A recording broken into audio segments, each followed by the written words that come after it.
জীবন এক সমুদ্রের ন্যায়, নিবিড় তার ঢেউ, অথই তার জল।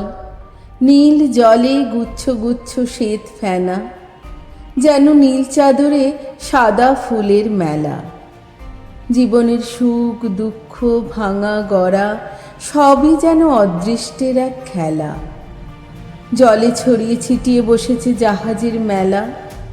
প্রেমিক যেন এখানে জাহাজের এক নাবিক, আর প্রেমিকা সে তো ওই নাবিকের সওয়ারি।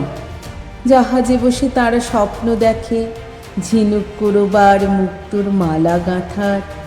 তারা সেখানে সমুদ্রের নীল জলের শ্বেত ফেনাপুঞ্জের মতো নিষ্পাপ ও পবিত্র। পবিত্রতার এই বন্ধন খুব কম জীবনেই ঠাঁই পায়। তারা তাদের স্বপ্নকে বাস্তবে রূপ দেয়। বাকিরা কখন চোরাবালির ভেতরে চাপা পড়ে যায়, আবার কখনো বা ঢেউ তাদের লেপ্টে সাথী করে নেয়।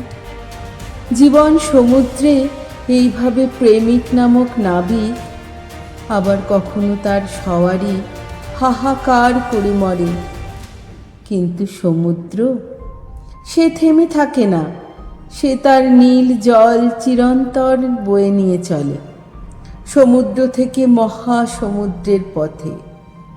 পড়ে থাকে শুধু লবণের চাই, যা জীবন সমুদ্রের নাবিক ও সওয়ারির কয়েক ফোঁটা অশ্রুবিন্দুর বড়াই।